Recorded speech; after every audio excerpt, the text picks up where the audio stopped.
Hello everyone, welcome to my channel sweet kitchen journey. आज आमार छेलेर आबदारे आमी आजके एकटा नतून रेसिपि बानालाम जेटा एर आगे कोनोदिनও ट्राई करिনি। भाबछिलाम केमन होबे, बाट आमार छेलेर तो खूब भालो लेगेছে। এটা ভয় পাচ্ছিলাম হয়তো ভালো লাগবে না, এর আগে কোনোদিনও যেহেতু বানাইনি তাই ভয় লাগছিল একটু। তো চলো বন্ধুরা শুরু করা যাক কি করে বানালাম। আমাদের মতো মধ্যবিত্ত পরিবারে এই সমস্ত খাওয়া দাওয়াগুলো খুব কমই হয়, তো মাঝে মাঝে ইচ্ছা হয় করতে, তো আজকে একটু ট্রাই করলাম। আমার এই রেসিপিটাতে যদি কোনো ভুল থাকে অবশ্যই আপনারা বলবেন, আর আমার ভিডিও যদি আপনাদের ভালো লাগে তাহলে অবশ্যই লাইক করবেন, আর যারা নতুন আছেন তারা সাবস্ক্রাইব করে দিয়ে যাবেন। নতুন নতুন রেসিপি নিয়ে আমিও চলে আসবো আপনাদের কাছে। তো চলুন বন্ধুরা এবার শুরু করা যাক, আর বক বক না করে। প্রথমে আমরা পাস্তাটাকে বয়েল করে নেব। তার জন্য জলের মধ্যে কিছুটা নুন আর অল্প পরিমাণে তেল দিয়ে দিলাম। পাস্তাটা কিছুটা সেদ্ধ হয়ে এলে তারপরে আমরা পাস্তাটাকে নামিয়ে নেব।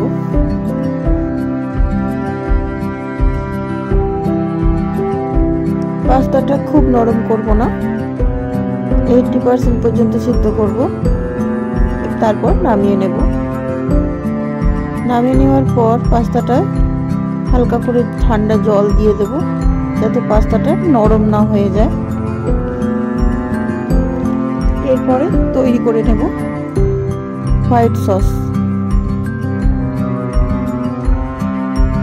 প্যানে কিছুটা বাটার দিয়ে দিলাম। বাটারটা মেল্ট হয়ে গেলে দিয়ে দেব কিছুটা ময়দা, 2 টেবিল স্পুনের মতো ময়দা দিয়ে দিলাম। এবারে দুটোকে ভালো করে কুক করে নেব। গ্যাসের ফ্লেমটা একদম আস্তে রাখবো যাতে ময়দাটা পুড়ে না যায়।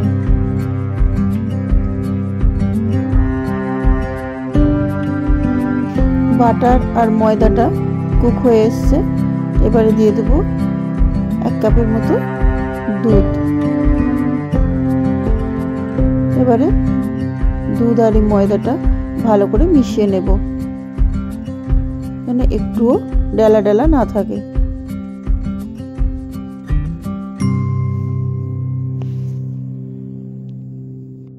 ভালোভাবে মেশানো হয়ে গেলে দিয়ে দেব অরিগ্যানো, চিলি ফ্লেক্স আর নুন। নুনটা স্বাদ মতো দিতে হবে।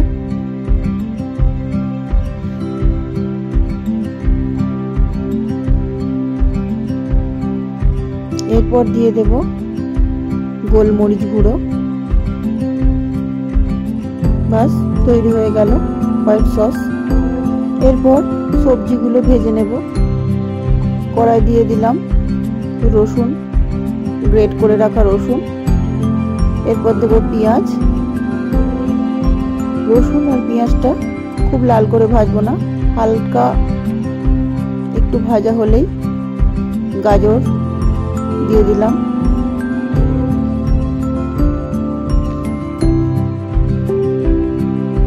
নুন দিয়ে দিলাম যাতে গাজরটা একটু নরম হয়ে যায়। এর মধ্যে ক্যাপসিকাম দিলাম। আরো অনেক সবজি দেওয়া যায়, তো আমার বাড়িতে যেগুলো এখন অ্যাভেলেবেল ছিল সেগুলোই দিয়েছি। ব্রোকলি দেওয়া যায়, কর্ন দেওয়া যায়। সবজিটা হালকা ভাজা হলে দিয়ে দেব সসটা। সসের সঙ্গে সবজিটা ভালো করে মিশিয়ে নিলাম। এরপর পাস্তাটাও মিশিয়ে নেব।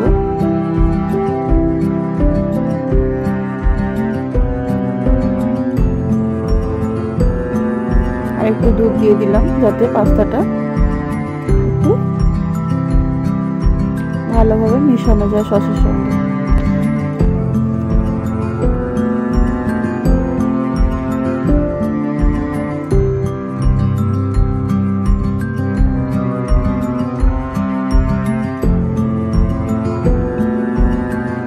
মেশানো হয়ে গেলে গোলমরিচগুলো দিয়ে দিলাম।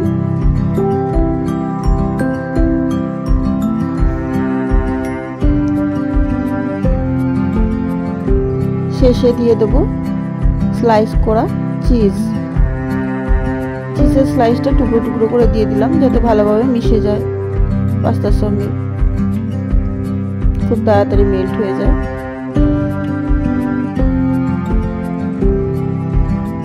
বাস তৈরি হয়ে গেল আমার white sauce pasta. First time try করলাম, কেমন লাগলো বন্ধুরা অবশ্যই জানাবেন। আর এতক্ষণ ধরে ভিডিওটি ধৈর্য সহকারে দেখার জন্য অসংখ্য ধন্যবাদ।